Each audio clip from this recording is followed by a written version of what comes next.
Hey everybody, it's your pal Drew Dracy, long-time comic book industry veteran, and a lot of fun. But before then, I was a geek of the highest order, and I'm going to share 5 comics out of my spinner rack.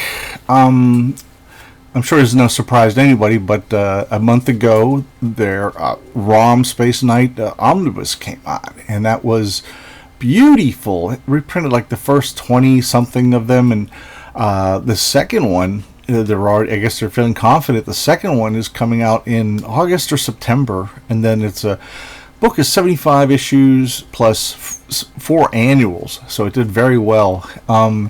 So I'm really excited about that. I never thought I'd see it in my lifetime. So we're going to start off here with the same guys from issue 1. We're going 46 issues here. Bill Mantlo script, Sal Buscema penciler. The inks are by Aiken and Garvey, who are an inking team, and I love their work. Some pencilers don't, but I love them. They did Iron Man when Luke McDonald was on it, and you see Sal stuff everywhere, and he's great, and he does great layouts, but sometimes you want to shake things up and have like a different feel. And that's exactly what Aiken and Garvey do in this book. They use the basics. Sal, he designs panels and characters like nobody's business, and he does it lightning quick. Usually he does 2 books a month at this time, and really digging. He didn't like these guys on the inks, but most pencilers are kind of like they sometimes they like to draw while they're inking, like John Byrne has done, and that hasn't really worked out for him in the last 20 years, I think. Ben sharing on the colors. Love that reflection of the pink on the armor. Really exciting stuff. And Rom just was a great character because nobody could write the Silver Surfer because Stan Lee was the only one who would he would permit himself to do it. He didn't want anybody else to do it. So Rom really filled that gap as like the noble character from the stars who sacrificed a lot. Then finally in '87, Marshall Rogers and Steve Englehart brought back the Silver Surfer. A Kenneth Tennant Page, Captain. Oh, come on, man. See, I got no fingernails. I bite my nails. That's a terrible habit, but I've done it since I was a little kid. It's just hard to beat. So beautiful stuff. Now I'm going to get to Sunrunners by Pacific Comics. Now Pacific Comics, it came from Pacific Comics was a distributor, and back in the early 80s there was a whole host of distributors who worked across the country, some in the Midwest, some on the East Coast, some in the West. And then some of them decided to get into publishing comics. And PC, they were Pacific Comics. And you had others, Capital Comics. I think they're from the Midwest. They helped with Steve Grant's Whisper and Mike Barron's Badger and Nexus, and they were pretty big successes, but both of them they couldn't work out. It just didn't work out distributing and publishing. So Nexus and Badger found a house in First Comics, but Sunrunners, I think, just kind of, I don't know where it went, but Pat Broderick on the art, and he is doing some of the best stuff in his career. He's always solid. He's done some, he's done some crowdfunding books that are just really knockouts. You got Pat Broderick, you got Steve Oliff on the color. Now, Steve Oliff was the first colorist I'd ever seen that was just so amazing and magical and 3-dimensional. He colored a couple of issues of the Hulk magazine that came out in the late 70s, and it was just really impressive. It was one where the Hulk was on a plane, and then there were terrorists, and they crashed or landed or something, and Banner turned to Hulk, and it just looks so 3D. It was amazing. I love this guy's design. He looks a little like Bug from Micronauts, which he did for like a year and a half, and really, really beautiful stuff. Oh, and I love this. Instead of him just doing full face, he's just doing this. For one thing, the elephant guy, just a cool design. But I like how you don't see everything, through that helmet. This is a really great trick. And yeah, it's got more cool stuff. There's a few issues. I don't know how long it ran, but I found this in the $2 bin at the dollar bin at Dave's Comics and Collectibles in Fayetteville, Georgia. And this I got for $1, and I thought, oh wow, Gigantor, yeah, baby. And this is it's triple action, like Marvel triple action. They never did like a 3, what do you call those things? Anthology books. So okay, you got this, got a yalla la la, and Gigantor returns. Really nice splash there. Although he's just standing, it's okay. And the book promptly, immediately disappoints. Yada yada yada, yada yada yada yada, and you only had one splash of him.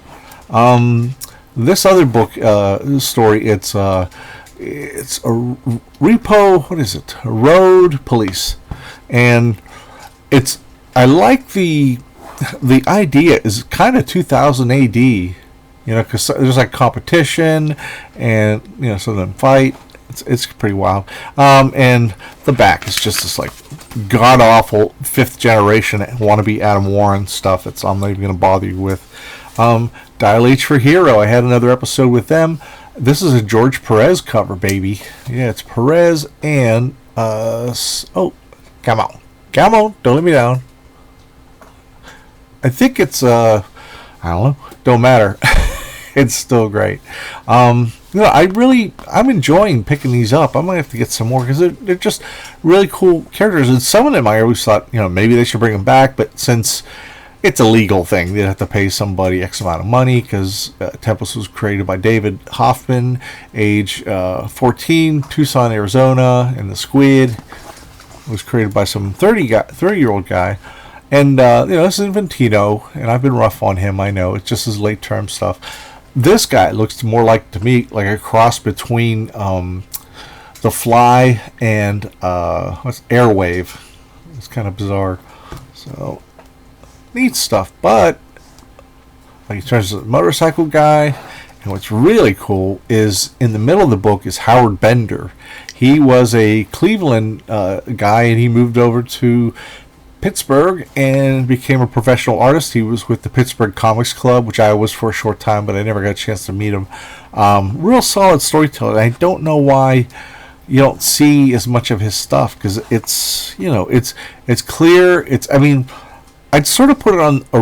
It's like Chuck Patton who did Justice League of America, and it was a horrible task because he was following George Perez, so you just can't win in those situations, which sucks.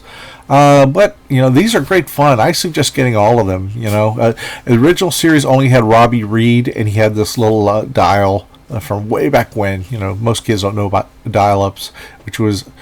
It was horrible, and but I suggest picking these all up. They're cheap, they're fun, and then with the updated version, they had a young girl who also had a dial. So you had all these extra great characters.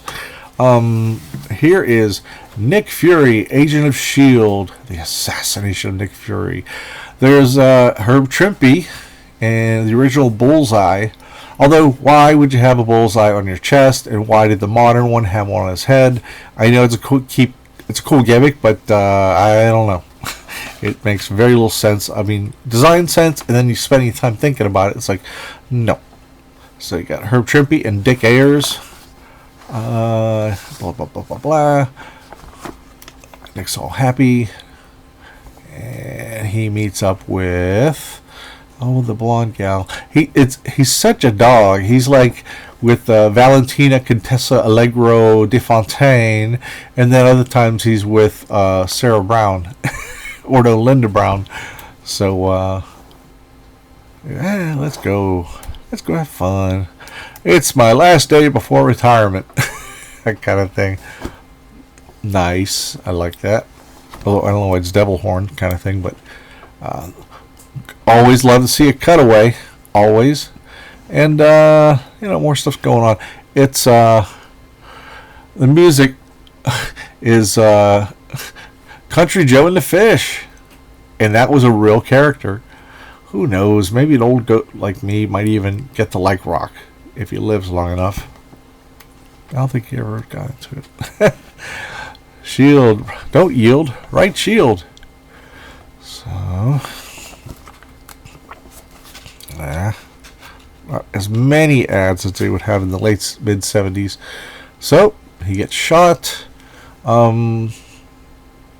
He's dead. But it's continued on the next page. So maybe he'll shake it off. Shake it off. Oh, tough guy. And, no. It's at the end. And he doesn't get up. Dum Dum Dugan tries to blow that effer away. But I like those 4 panels in sequence. And, no, there's the end. This was... Roy Thomas picked up the storyline in Avengers 72, and it was having to do with Scorpio. That's right. There was Scorpio created a whole bunch of other astrology sign characters, and one of them was secretly Nick Fury under disguise. So he came back. Even if his book didn't come back, he came back. His book turned into an all reprint title for about 4 more issues, and it was like double size, kind of like what X-Men did when they went to double size reprints. Anyway, I hope you like this. You know what? It's kind of a short episode. Let me see if I can get salt and melts for you guys having to wait, guys and gals. I'm being cool. So, hey everybody, I'll tell you a story in the meantime. Once upon a dog's almost out of food. Okay, well, I'll just keep talking, and hope you guys don't mind. I got lots of stuff on my spinner rack. Some of the stuff I've already shown you. Okay. Oh, real quick. Oh, there it is. There we go. As I knock everything else over. Hero Alliance. This was from Innovation Comics, which lasted a few years. But, man, it was like the farm team for big name artists, or soon to be big name artists. One of the things, Innovation, they threw a bunch of things that explain why it was so innovative. It was, instead of a wraparound cover, instead of a single cover, they decided that the proper cover should be that way. Half of the back cover. They thought it was just so cool. But Ron Lim came from this. Bart Sears came from this book. H. Claw Harbinger, or S. Claw, he did. He's that Neil Adams clone who did some cool stuff on Nomad. This is Pat Olive, and you know what? He's great from the beginning. He is great from the beginning. And we were sort of an art team for a while in the mid 2000s. These faces he's doing is just great. It's inked by somebody, Mike Witherby. I don't know where he went. But there's so much going, and also the color is great too. It's all in concert. It's all, not to be confused with the festival. But it's all there. I can't find anything that a newbie would make a mistake with. I mean, it's just I do this look out for you, gentle viewers. That's my duty. That face. Oh my god, I love that face. That's hard. That's some hard shit going on. So, but yeah, I inked him on 52, the weekly series, and then I inked him on JSA, Classified, some other stuff, and then a couple issues of Captain Marvel in 2015. And it was great fun. And then he started inking himself. They all start inking themselves, but who cares? I mean, what are you going to do? You're going to be all pissy about it? No. So this is so much cool stuff going on here. A little too much of Love and Rockets there, but because I had that previous episode where I focus on mechanics with Maggie. That face.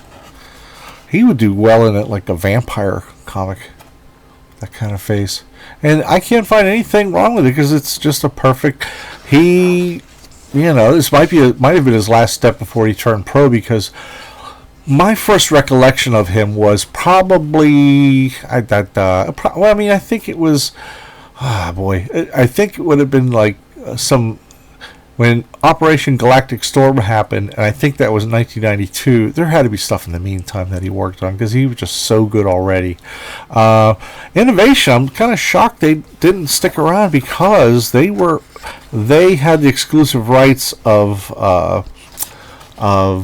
Anne Rice's Vampire Lestat, which was a huge novel series, and I don't know what happened. I just don't know how. They had Justice Machine, which was always kind of sometimes it's, it sells, sometimes it doesn't. You got some more. Oh, they invented nipples on their super women. I'm not making this up. It's like she always has her nipples showing. This is wacky. So anyway, I hope you enjoyed this. I'm glad my camera's working again. Stubborn blankety blank. And have a good day. Bye.